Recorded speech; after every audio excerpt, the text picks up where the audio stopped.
Je vais à nouveau, me passer la parole, je suis désolé, car je suis présent. Voilà. Oh, bien aimable. Donc j'ai jusqu'à 15h50, c'est la folie. Pour vous parler un tout petit peu du domaine de Sceaux, le Versailles de Colbert, je vous ai dit ce matin qu'on aurait l'occasion de reparler de Versailles. Je ne vais d'ailleurs pas du tout parler de Versailles, mais en tous les cas, on voit le nom entre guillemets ici. Colbert a eu son domaine, un domaine particulièrement luxueux. Sceaux, tout le monde connaît, mais au fond, on connaît le domaine dans son état actuel, qui est très différent, puisque le château de Colbert a été détruit dans les années 1803-1804, et remplacé entre 1856 et 1862 par un château néo-Louis XIII d'époque Napoléon III. Donc. Et la dissociation ensuite du musée à vocation régionale, musée de l'Île-de-France, et du parc transformé, pardon monsieur l'architecte, en jardin public, cette dissociation a totalement fait perdre au public la notion de site historique et patrimonial. Alors Colbert était-il un grand propriétaire? Était-il un grand amateur d'art? Avait-il autre chose dans la vie que les affaires du roi, que les dossiers, qu'un costume noir? Certains l'ont vu en costume rouge. Vous imaginez que Colbert vêtu de rouge, hein? Eh bien pourtant, ça a existé. Donc, posons-nous la question. Alors, il y a deux a priori qui éloignent, si vous voulez, le jugement, enfin, qui troublent le jugement quand on se pose ces questions. C'est, d'une part, le caractère connu de Colbert, qui était donc quelqu'un d'assez austère, je le redis une fois de plus, et puis le préalable de l'affaire Fouquet. Parce qu'à chaque fois qu'on fait visiter Sceaux, aujourd'hui, les personnes que vous avez face à vous vous disent « Ah oui, mais Colbert, c'était pas pareil, il pouvait pas. Après Fouquet, il pouvait quand même pas se constituer un domaine considérable et luxueux. Il aurait subi le même sort que Fouquet. » Ben, c'est pas ça du tout, vous allez voir, c'est beaucoup plus compliqué, comme toujours. Et le contexte ayant changé, puisque Fouquet, en quelque sorte, a voulu, s'est senti des ailes avant la prise du pouvoir par Louis XIV, alors que Colbert, lui, a constitué son patrimoine après la prise de pouvoir et au service du roi, totalement, et d'une loyauté sans faille. Donc Louis XIV le savait et n'a pas considéré la constitution de ce domaine à Sceaux par Colbert de la même façon qu'il avait ressenti la création de Vaux-le-Vicomte à l'époque de Fouquet. Alors Sceaux, première chose, c'est au sud-ouest de Paris, à 5 km de la porte d'Orléans, sur la route royale numéro 20 qui est devenue la route d'Orléans. Et généralement, on pense que c'est beaucoup plus loin de Paris. Je ne sais pas pourquoi, mais quand on a des collègues parisiens qui viennent à Sceaux pour la première fois, car il y en a qui osent venir à Sceaux pour la première fois à un âge déjà avancé, ce qui est un scandale en soi, ils nous disent « Ah ben je pensais que c'était plus loin ». Alors, à mon avis, c'était plus loin dans leur tête, mais physiquement, c'est à 5 km, et donc c'est très bien placé par rapport à la capitale, ce qui est toujours très important. Et surtout, c'est bien placé par rapport à un triangle royal qui est Paris, le Louvre, Versailles, qui est appelé à devenir ce que vous savez, et Fontainebleau. Vous voyez que c'est au cœur quasiment de ce triangle, enfin, d'un point de vue géométrique. C'est un lieu qui est assez stratégique parce que Louis XIV, comme tous les rois de France, tous les ans, à l'automne, part passer un mois et demi à Fontainebleau.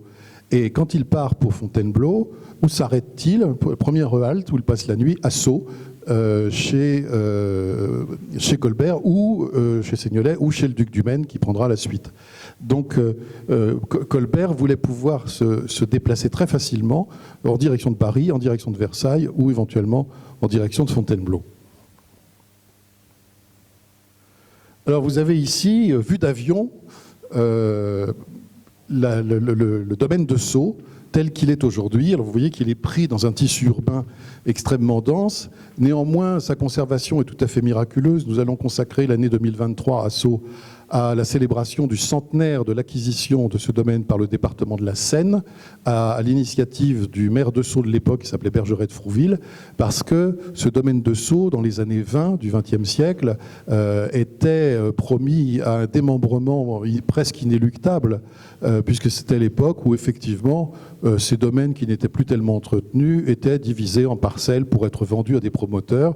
Et Bergeret de Frouville, maire de Sceaux, donc, a alerté les autorités locales, le département de la Seine, qui en effet s'est porté acquéreur en 1923, les derniers propriétaires étant vendeurs.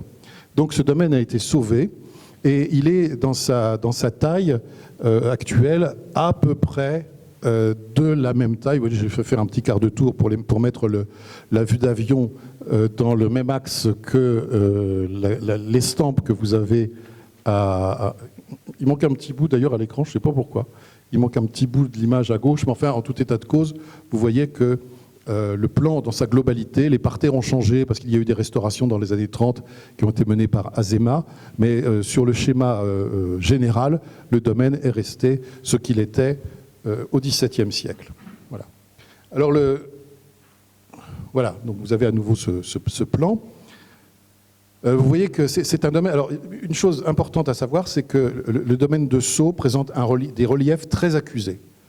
Quand le nôtre, qui va être chargé par Colbert I et Colbert II, ou Colbert père et Colbert fils plus élégamment, c'est-à-dire Jean-Baptiste Colbert et le marquis de Seignelay ensuite, le nôtre va être chargé de 2 campagnes de travaux, parce que Colbert père a acheté un certain territoire qui a été augmenté de plus des 2/3 par Colbert fils.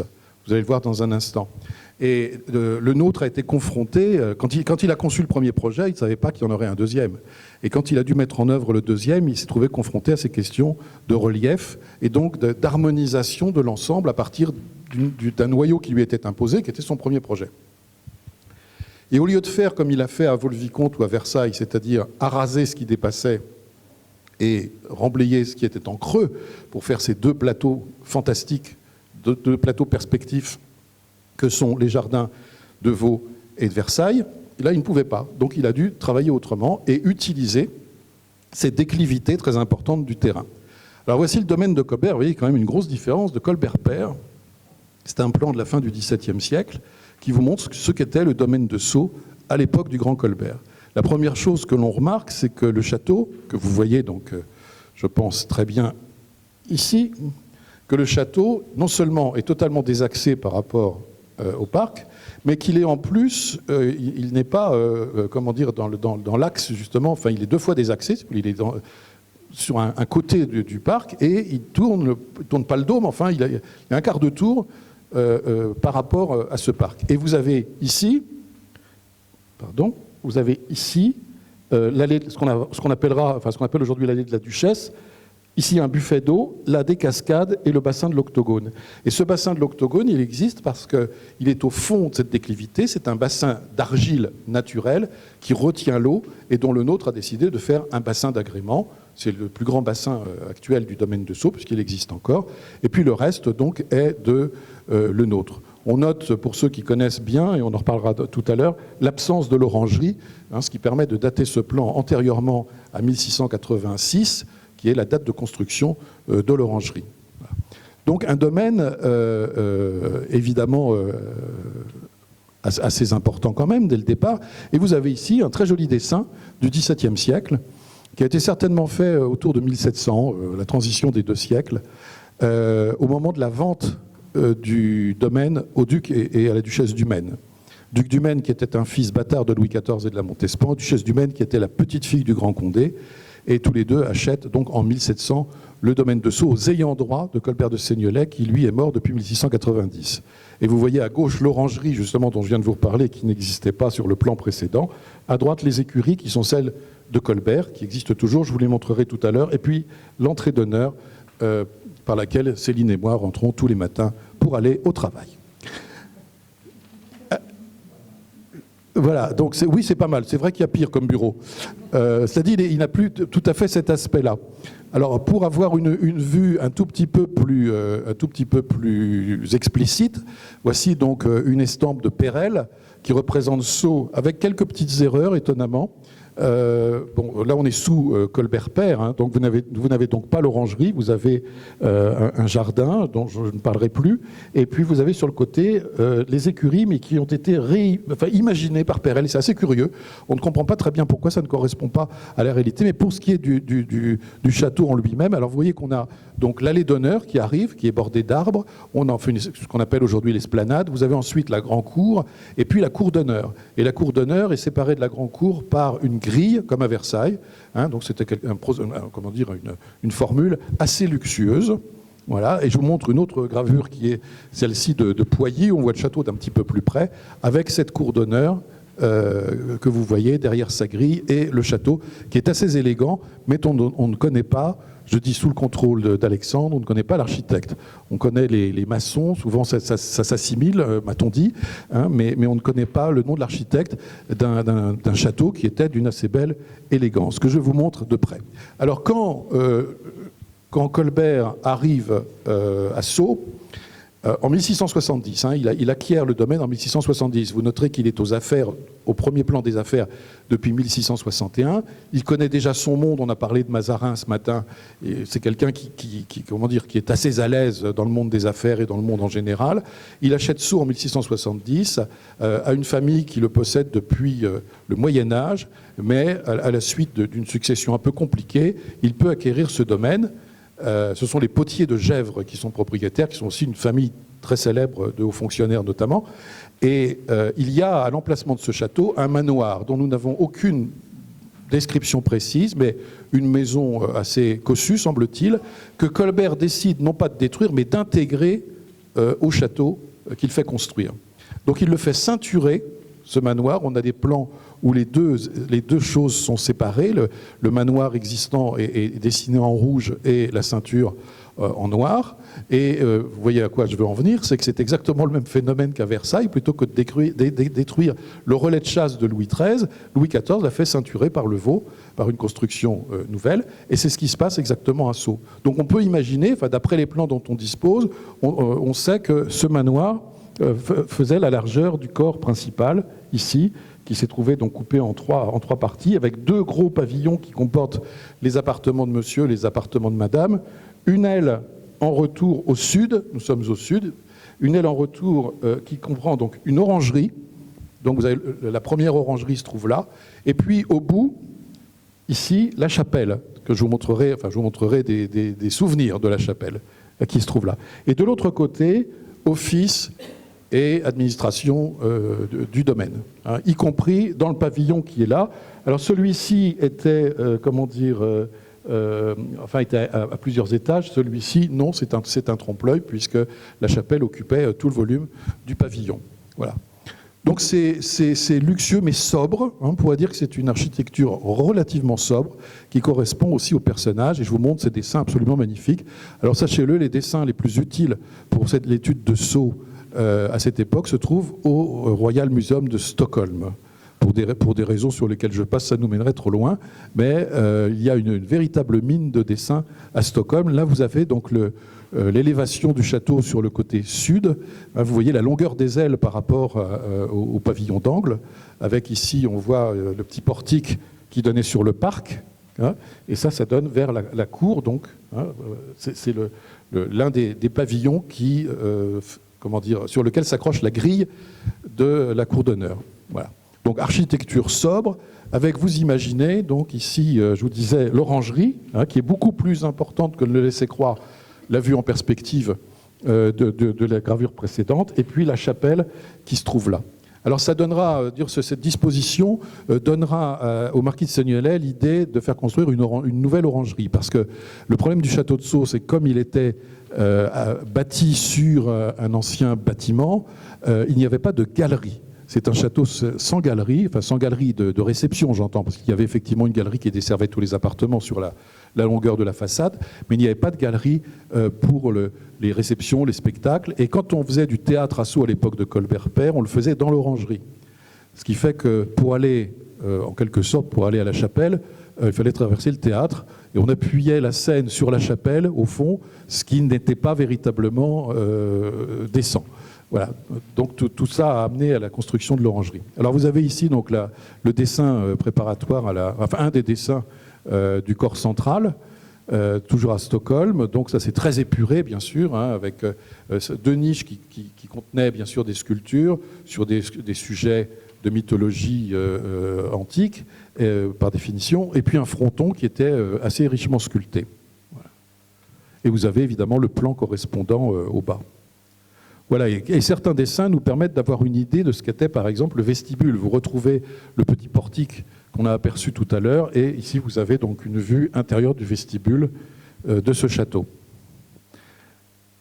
Alors l'idée évidemment de cette présentation, c'est de vous montrer l'extraordinaire richesse du lieu. Jusque-là, on est dans des dessins qui sont relativement, schématiques, enfin par définition, ce sont des dessins techniques en quelque sorte, mais vous allez voir assez rapidement de quel luxe était environné Colbert à Sceaux. Il y avait à Sceaux 3 coupoles peintes par Lebrun. Je parle cette fois, je m'adresse à Bénédicte, je ne pense pas que Lebrun ait peint ailleurs 3 coupoles. C'est le seul endroit, même pas à Vaux, il n'a pas eu le temps à Vaux. Il y avait donc la coupole de la chapelle, que je vous montrerai tout à l'heure, la coupole du pavillon de l'Aurore, que je vous montrerai tout à l'heure, et la coupole du pavillon des 4 vents, dont on ne sait pas grand-chose, mais qui était certainement un petit pavillon ouvert qui faisait pendant, si vous voulez, au pavillon de l'Aurore. 3 coupoles donc peintes par Lebrun, avec dessins préparatoires, avec carton conservé au Louvre, Bénédicte en parlait tout à l'heure, et il avait peint également la cage du grand escalier du château. Donc c'est quand même considérable, parce que quand on parle de Lebrun, vous savez, quand on parle luxe, on évite Colbert, et quand on parle Lebrun, on dit il était chez Fouquet, puis après il est passé chez Louis XIV, ce que tu disais tout à l'heure, hein, alors qu'en fait, au début des années 70, il est beaucoup à Sceaux, où il travaille pour Colbert. Vous voyez que ça rend les choses un tout petit peu plus compliquées, parce que l'idée que Colbert était une espèce de monsieur opération main propre, et qu'il n'est pas concerné par les questions artistiques ou juste en tant que protecteur de l'Académie royale, c'est une idée un peu simpliste. En fait, lui aussi, qui n'était pas un grand amateur de peinture, la collection de peinture de Colbert père est assez ordinaire, en dépit de quelques tableaux de Lebrun, est assez ordinaire, alors que celle de Seignelay est tout à fait prestigieuse. Je vous en montrerai quelques éléments tout à l'heure. Alors on a des dessins aussi assez étonnants et précis. Vous avez ici une cheminée qui a été faite pour les appartements de Madame de Seignelay. Alors j'ai un peu mêlé Colbert père et fils par édifice, c'est-à-dire que le château, je vais vous montrer tout ce qui concernait le château, après je vous montrerai ce qui concerne les écuries, etc.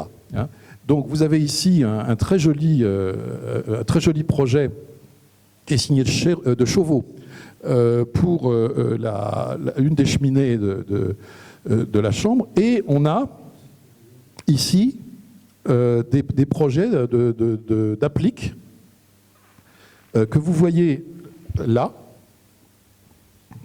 Vous voyez ici, vous avez des petites appliques, puis regardez les chenets qui sont là. Là, vous avez des appliques dont on a le dessin un petit peu plus précis, et ces appliques, je n'ai pas la photo, je suis désolé, mais il existe un exemplaire de ces appliques au Metropolitan de New York. Donc ça veut dire qu'on sait à peu près de quel genre d'orfèvrerie était environné Colbert, Seignelay en l'occurrence.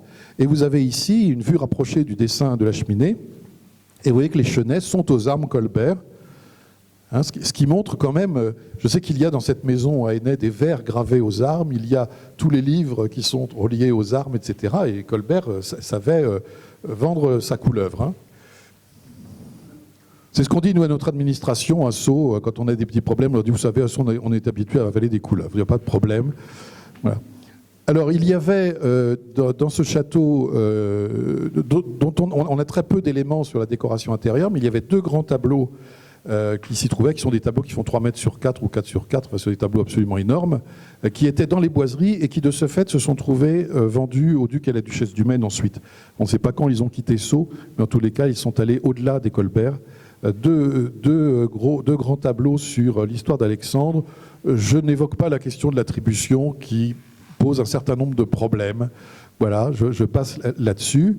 Alors ça, c'était donc dans l'environnement du grand Colbert. C'est de la peinture, je dirais, de second couteau à l'époque. Ce sont des tableaux qui sont très impressionnants. Mais vous voyez par exemple que la position d'Alexandre ici, au 2/5 du côté gauche, tourné vers la gauche, ça fonctionne mal. Ce sont des compositions qui sont assez scolaires, d'artistes de l'Académie royale. Alors bien sûr, c'est bien, ce sont des tableaux impressionnants. Et pour nous, ils ont l'intérêt d'être des tableaux Colbert, mais en dehors de cela, ce ne sont pas des chefs-d'œuvre. En revanche, il y avait à Sceaux un tableau que Bénédicte connaît bien, qui est Le Serpent d'airain de Lebrun. Ça, on sait qu'il était à Sceaux, assez précisément. Et puis, il y avait... Alors là, je suis désolé, j'ai pris une version parmi d'autres parce que j'avais la photo qu'elle était particulièrement belle. Ce Christ au Jardin des Oliviers, dont il existe plusieurs exemplaires, enfin plusieurs versions, plusieurs de belle qualité, et celle-ci, voilà, est acceptée comme Lebrun par les uns qui n'y connaissent rien, refusée par les autres qui connaissent un peu mieux peut-être. Toujours est-il que le tableau est de très belle qualité. Moi, je pense que le débat reste ouvert. Avec un assez joli cadre d'ailleurs. Alors, Jean-Baptiste Colbert, Premier ministre, sa peinture est essentiellement religieuse. Chose très importante aussi, il y a assez peu de peinture mythologique. C'est une peinture religieuse, et tous les petits tableaux que nous trouvons dans l'inventaire après décès, car nous disposons de l'inventaire après décès de Colbert Père, ce qui est extrêmement précieux, alors que nous sommes toujours à la recherche. J'espère que vous avez des greniers généreux parce qu'on lance plein d'appels et celui-ci, il est particulièrement solennel. Nous cherchons l'inventaire après décès de Colbert de Seignelay, qui doit être tout à fait considérable et qui nous donnerait toutes les clés, ou beaucoup de clés en tous les cas, sur l'état de sa fortune et surtout sur l'état de sa collection dans son exhaustivité. On a quelques documents qui permettent d'avoir une idée de 40 tableaux qu'il avait, avec des noms absolument prestigieux, mais il nous manque le détail et on l'aurait avec l'inventaire après décès. Donc avis aux amateurs, ça a été déjà bien recherché, mais il est certainement, comme toujours, à un endroit où on ne l'attend pas. Hein, c'est dans un fonds d'archives qui n'a peut-être aucun rapport. Voilà. Donc Colbert Père, ce qui l'intéresse, on va y venir, alors d'abord, c'est la sculpture, dont Céline nous parlera par la suite, Céline Barbin. La sculpture, le parc de Sceaux était un musée de la sculpture à ciel ouvert, parce que Colbert adore cela. Il adore les tapisseries. Il a des suites de tentures absolument incroyables en nombre et en qualité. Je vais vous en montrer un exemple dans un instant. Il adore les livres. C'est son grand truc, les livres. Hein. Il a une bibliothèque absolument fabuleuse, bien connue, la Colbertine. Les monnaies et médailles. Il avait aussi une collection de monnaies et médailles considérable, qui est en grande partie à la BNF aujourd'hui. Et puis, c'est à peu près tout. Pardon ? Les vélins, ça fait partie des livres, enfin voilà, absolument. Et c'est à peu près tout. La peinture, c'est franchement pas son... Voilà, à la différence, comme je vous le disais, de Seignelay. Alors je vais vous montrer une table que nous avons eu la chance d'obtenir du musée de Turin en 2019 pour notre exposition. Très franchement, quand on l'a demandé, on ne croyait pas qu'elle nous serait accordée parce que vous allez voir le plateau dans un instant, qui est en marqueterie, comme on dit, boule, sauf que c'est sans doute, on ne sait pas exactement quelle est l'origine des artisans, des artistes qui ont fait cette table. Il s'agit d'une table donc, qui est conservée au musée de Turin et qui donne une idée de la richesse du mobilier dont pouvait être entouré quelqu'un comme Colbert. Vous êtes prêts ? Voilà. Voilà, ça c'est le plateau de la table. Qui est quelque chose d'absolument incroyable. Et on trouve dans ces demi-cercles qui se trouvent là, sur chaque côté, le monogramme de Colbert et le monogramme de Marie Charon, son épouse, qui laisse peu de doute sur l'origine de ce chef-d'œuvre, hein, qui avait... Parce que là, vous l'avez en photo naturelle, c'est encore plus impressionnant. Hein, et donc là, ça vous donne une idée de la qualité du mobilier qui entourait Colbert. Donc vous voyez là, le manteau noir a tendance à tomber un petit peu. Et là, on l'imagine plus habillé en rouge qu'en noir. Vous savez, à l'époque, j'ai horreur du mot propagande quand on parle de Louis XIV, quand on dit la galerie des glaces, c'est de la propagande pour le roi. La propagande demande toujours un support de communication. Vous faites de la propagande avec la radio, vous faites de la propagande avec la presse, mais vous ne faites pas de propagande avec un décor qui est fixe, que personne ne visite ou pratiquement personne. Donc on peut parler d'autocélébration, on peut parler de quantité de choses, mais pas de propagande. Et Colbert, lui, se faisait représenter en homme d'État. Il n'allait pas se faire représenter, je dirais, En robe de chambre, voilà, absolument. Pour le coup, je pense qu'il aurait eu quelques petits problèmes, parce qu'on aurait eu l'impression qu'il se livrait à des activités qui l'auraient décrédibilisé, en quelque sorte, auprès de tout le monde. Hein, j'ai dit auprès du roi, mais auprès de tout le monde. Alors, je vous disais, sa grande passion, c'est la tapisserie. Et il a notamment fait tisser une suite des chasses de Maximilien, qui est donc une tenture extrêmement célèbre qui a été réalisée dans les années 1530 sur des dessins de Bernard Van Orley, peut-être pour Charles Quint, on ne sait pas, enfin, c'est une autre question, mais en tous les cas, il existe plusieurs copies, et celle de Colbert a quelque chose de particulier, elle a été tissée au Gobelin, c'est qu'elle a été tissée au fil d'or et au fil d'argent. Et je ne sais pas si certains d'entre vous ont eu la chance de voir ces tapisseries. C'est totalement ce que ne rend pas la photo. La photo ne rendra jamais ce que donne cette tapisserie. C'est vraiment, vous êtes devant, et au lieu d'avoir du fil de laine, vous avez du fil d'or et du fil d'argent, là où il en faut, bien sûr, abondamment. Et ça donne, très logiquement, un effet de scintillement de la tapisserie qui est exceptionnel. D'ailleurs, ces tapisseries sont tombées entre les mains d'un grand amateur contemporain, à savoir Bill Gates, qui les a revendus assez récemment, en 19, au Louvre Abu Dhabi. Donc vous voyez que ça se situe à un niveau d'intérêt quand même assez élevé. Voilà. Et alors, puisqu'on parle tapisserie, je voudrais vous montrer des tapisseries. Alors, ces tapisseries de la chasseuse Maximilien étaient à Sceaux, s'il vous plaît. Et vous montrer une autre tenture très célèbre, qui est la tenture des attributs de la marine. Alors, ça n'est pas par hasard, c'est une commande de Colbert de Seignelay pour le château de Sceaux. Elle a été réalisée dans des ateliers parisiens, qui ne sont pas les ateliers des Gobelins en l'occurrence. Et ça se trouve au musée du Louvre. Il y a 3 grands panneaux et 6 portières. Je vous montre 2, enfin pas des portières, des entrefenêtres. Voilà. Et ça, on avait eu la chance de les avoir aussi pour l'exposition. Vous voyez le luxe extraordinaire de ces pièces et combien la galerie, parce qu'on peut imaginer que c'était la galerie du premier étage du château, qui était donc décorée de ces grands panneaux et de ces entrefenêtres qui donnaient un confort visuel. En 19, quand on les a présentés, rien que la présence de ce grand panneau et des 2 entrefenêtres qu'on avait accrochés en face meublait totalement la pièce dans laquelle il y avait encore de la place, mais c'était quelque chose d'assez impressionnant. Voilà.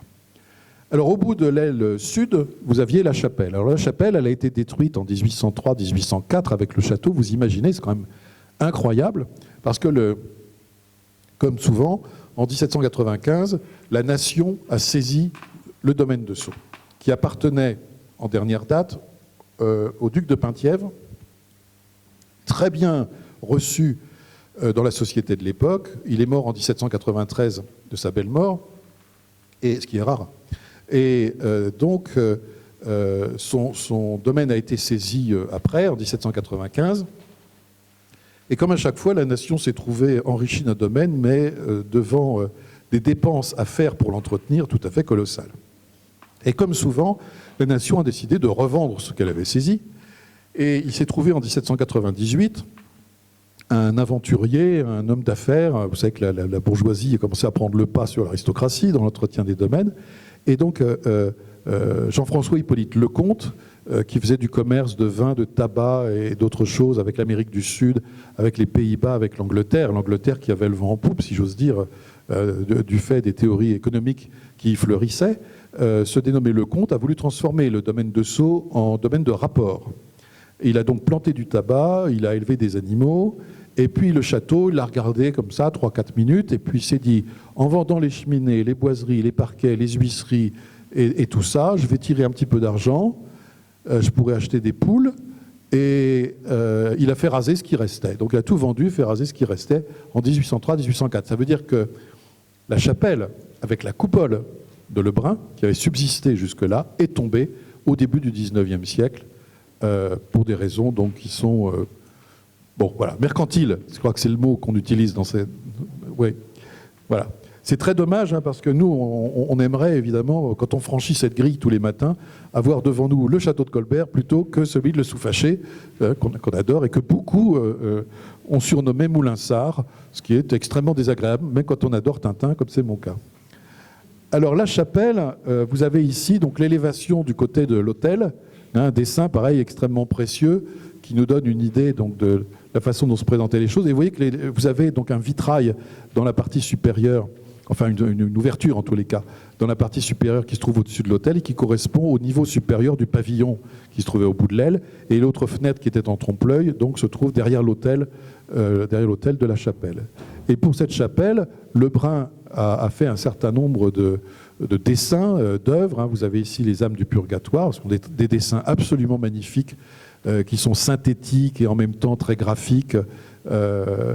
Lebrun, c'est un très grand artiste, on est d'accord, c'est un immense dessinateur et il n'a pas dans l'art français aujourd'hui la place qu'il mérite. Alors qu'au XVIIe siècle, ça a été dit à plusieurs reprises, c'était le grand ordonnateur des décors de Louis XIV. Donc c'est certainement pas par hasard, parce qu'on avait beau vouloir faire des faveurs parfois, s'il y a un domaine où il fallait savoir faire pour être reçu, c'est bien le domaine artistique. Vous ne pouvez pas faire semblant. Voilà. Et ces dessins, je les aime particulièrement pour la chapelle de Sceaux. Je vous en montre un autre, voilà, qui est l'étude d'un ange jouant de la harpe, pardon. Et il y a de très nombreux dessins au Louvre dans le fond saisis, comme l'a rappelé tout à l'heure Bénédicte, qui concernent bien sûr Sceaux. Et ces dessins avaient pour vocation d'alimenter cette composition magnifique qui, par chance, a été copiée par François Verdier, qui est le premier commis, on va dire, de Lebrun, celui qui connaissait le mieux le métier de son maître et qui a réalisé cette copie que nous avons la chance d'avoir au château de Sceaux, cette copie de la coupole qui nous donne une idée, alors de la composition certainement, mais on avait déjà des dessins, mais des couleurs aussi réparties. Et alors je vous demande de faire attention au sujet. Le sujet, c'est la loi d'autorité de l'Ancien Testament remplacée par la loi d'amour du Nouveau Testament. Donc on a une passation, un mouvement, si vous voulez, qui va donc de cette loi d'autorité, dite d'autorité, à cette loi dite d'amour. Pourquoi je vous demande d'y faire attention? C'est parce qu'on va trouver à la coupole du pavillon de l'Aurore quelque chose qui est en mode profane, le même genre de message que nous avons ici. Voilà. Et au-dessus du maître-autel, il y avait donc ce groupe de Tuby, Jean-Baptiste Tuby, qui se trouve aujourd'hui dans l'église de Sceaux. Donc à l'occasion de la restauration récente de l'église de Sceaux, on espérait pouvoir récupérer ce groupe pour le mettre au musée. Mais non, il a rejoint son maître-autel et c'est très bien comme ça. Mais il était dans l'église de Sceaux et je signale que dans cette église de Sceaux, il y avait aussi des reliques de Saint Jean-Baptiste qui se trouvent aujourd'hui dans l'église de Lignières, où je ne suis pas encore allé les voir, mais j'ai très hâte. C'est un don de Colbert à l'église de Lignières. Voilà. Donc vous imaginez l'environnement quand même avec cette coupole gigantesque, le tubi, les dessins de Lebrun, les reliefs, etc., le pavement certainement, ça devait être absolument somptueux à Sceaux. Voilà. Alors, autre bâtiment que j'ai déjà évoqué, le pavillon de l'Aurore. Le pavillon de l'Aurore est un pavillon d'agrément. Il était au milieu d'un jardin potager et verger planté, conçu par Jean-Baptiste de la Quintigny, qu'on ne présente plus, qui était donc le jardinier de Louis XIV, celui qui a créé le potager de Versailles. Et Colbert a fait simple. Il a pris le brun, il a pris le nôtre, il a pris la Quintigny.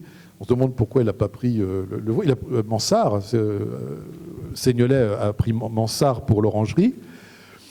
Et donc ce pavillon est aussi un miracle. Il existe encore, et je dis toujours, quand je fais visiter Sceaux, le comte n'a pas dû le voir, ça devait être derrière des arbres ou des buissons, parce que comme il a tout détruit et que le pavillon est toujours debout. Alors c'est un peu notre chapelle Sixtine à Sceaux, parce que là on a la chance d'avoir cette coupole assez extraordinaire. Vous voyez la taille un petit peu du bâtiment.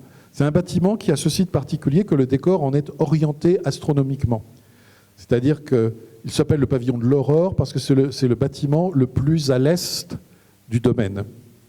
Le décor de Lebrun est orienté astronomiquement, c'est-à-dire que le lever du soleil est à l'est de la coupole. Il y a 12 ouvertures au pavillon pour chaque mois. Et l'idée, c'est que se joue dans ce pavillon, de façon astronomique, le grand mystère de la nature qui préside à l'entretien du verger et du potager alentour. Voilà. Je vous montre le décor, ce sera plus simple. Voilà. Alors quand on est à l'intérieur, voilà ce qu'on voit. Vous avez donc Là, vous avez un petit bout de coupole. Je voulais vous montrer un petit bout d'élévation avec les pilastres et les fenêtres. Et au-dessus de chaque pilastre, vous voyez des couronnes, enfin des branches de laurier et de chêne qui se croisent. Et sur la corniche, vous avez ici le monogramme JBC, JBC, JBC, Jean-Baptiste Colbert, tout autour. Et vous avez donc le décor lui-même qui représente l'aurore chassant la nuit. La loi d'autorité remplacée par la loi d'amour. Et là, vous avez l'aurore chassant la nuit. L'aurore, elle est là, sur son char. La nuit, elle est là, avec son grand voile noir. Et elle fuit en direction de l'Occident, tandis que du côté de l'Orient émerge donc le soleil, qui est considéré ici comme puissance naturelle, bienfaisante pour la nature, mais aussi soleil de l'esprit, qui s'éveille, qui sort de l'obscurité, si vous voulez, de tous les archaïsmes. Pour détailler l'iconographie de cette coupole, il faut 1 heure à 1 heure et quart. Donc je ne vais pas vous infliger ça, hein, mais sachez-le, c'est d'un raffinement iconographique absolument extraordinaire. Il y a des quantités de subtilités. À chaque fois qu'on l'a fait visiter, les gens disent mais c'était quand même malin tout ça. Hein. Et c'est effectivement assez bluffant. Et c'est peint de 3 façons différentes. Vous avez des toiles marouflées sur l'enduit, c'est-à-dire des choses qui ont été peintes à la verticale dans un atelier, qui ont été découpées en fonction des personnages et marouflées. Vous avez de la peinture sur enduit qui fait la jonction entre les différents morceaux de toile. Et vous avez des éléments peints sur carton, découpés et collés sur la coupole, sur les oiseaux notamment. Les oiseaux sont découpés dans le carton. C'est quelque chose d'assez rare, mais très efficace. Ce qui fait qu'au moment de la restauration, il a suffi de décoller un certain nombre d'oiseaux et de les restaurer au sol. Très bel endroit qui a servi notamment en 1677, quand Colbert est élu à l'Académie française.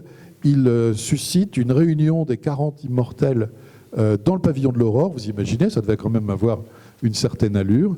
Et puis, il y a eu un certain nombre de fêtes, dont le mariage de Seignelay, son fils, qui a eu lieu à Sceaux, somptueusement, et en partie, comme il convenait, au pavillon de l'Aurore, qui servait à des petits concerts et à des prises de collation, pendant qu'il jouait déjà, bien avant Marie-Antoinette, il jouait déjà aux paysans dans leur domaine prestigieux.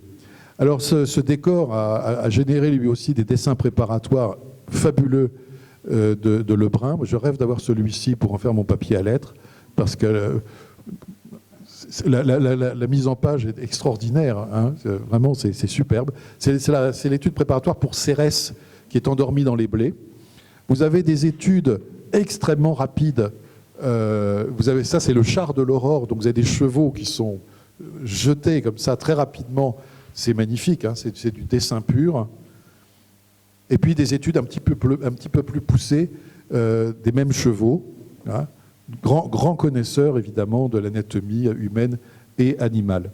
Et puis, il y a des œuvres qui se révèlent. Voilà, une œuvre, je ne sais pas, Bénédicte, si tu sais où nous en sommes, mais ça, c'est une esquisse de Lebrun, une esquisse assez poussée pour le groupe central représentant l'Aurore, hein, donc je ne détaille pas parce qu'encore une fois, ça nous mènerait un peu loin, mais c'est une esquisse que nous aurions aimé avoir à Sceaux.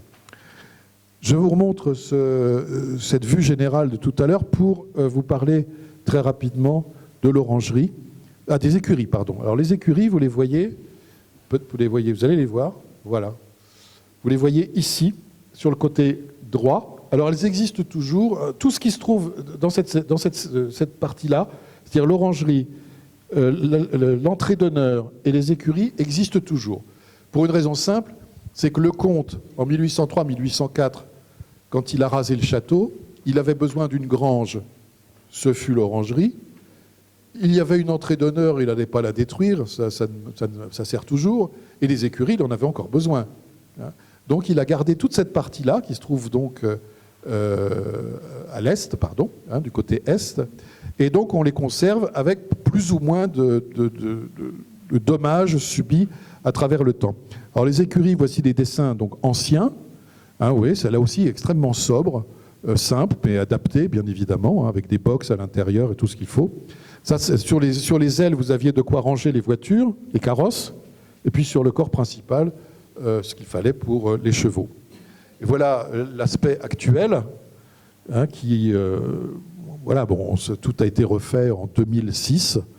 Ça perd beaucoup, hein, bien sûr. Et les arbres, notamment, alors nous sommes en conflit ouvert avec la direction des parcs et jardins du département. Je plaisante parce qu'on a évoqué la chose une fois rapidement. Mais ces arbres n'ont rien à faire dans cette cour d'écurie. Et donc cachent complètement, si vous voulez, le développement de la façade qui est si sobre et si beau. Voilà. Alors l'orangerie, maintenant, alors l'orangerie a été construite en 1686 par Jules Ardois-Mansart à la demande de Colbert de Seignelay, le fils donc, pour faire ce que je vous disais, donc une orangerie qui permette de faire une galerie de réception de spectacles dans l'aile sud du château que nous avons vu tout à l'heure. Le problème est que quand il a eu vu son orangerie terminée, il l'a trouvée tellement belle, elle a été construite très rapidement, presque sans fondation, ce qui l'a rendue assez fragile. Quand il a eu vu terminer, il a souhaité en faire une galerie d'art et de réception. Donc c'est devenu pendant 40 ans, pas sous sa personne, puisqu'il est mort 4 ans après la construction, mais la duchesse du Maine a continué après à en faire une galerie de réception. C'est un endroit que nous utilisons toujours, que vous allez voir dans un instant. Et donc c'est une galerie qui faisait 70 mètres de long sur 10 mètres de large. Elle fait aujourd'hui 50 mètres, parce qu'on a perdu 2 travées en 1871 des suites de la chute inopinée d'un obus prussien. Donc elle a été un tout petit peu réduite, mais elle était tout à fait belle. Et je vous montre un dessin peut-être un petit peu plus précis, hein, qui correspond tout à fait à la modénature actuelle, avec ce toit donc dit mansardé. Et c'est le moment où Jules Ardois-Mansart, c'est exactement au moment où il, sauf erreur de ma part, où il construit l'orangerie de Versailles. Les 2 chantiers sont pratiquement parallèles du point de vue chronologique. Voilà. Alors ce sont des dessins, toujours, ça c'est un dessin de Stockholm, extrêmement précieux, parce que quand nous avons restauré l'orangerie il y a maintenant 7 ans, l'ABF, architecte des bâtiments de France, je fais coucou à madame à côté de qui j'ai déjeuné ce midi, qui connaît bien ce métier. Moi je souhaitais que l'on remette des lambris dans la partie basse, et elle m'a dit mais sortez-moi un document, il y a des lambris et on en remettra. Et c'est ce dessin de Stockholm et celui et le suivant, voilà, ce sont ces dessins qui ont permis de défendre l'idée de lambris qui existait, ce qui allait un peu de soi, si vous voulez, c'était assez logique. Alors des lambris dans une orangerie, c'est pas nécessairement évident, hein, sauf quand on veut qu'elle soit particulièrement luxueuse. Et il y avait dans ces fausses ouvertures ici, vous aviez des miroirs.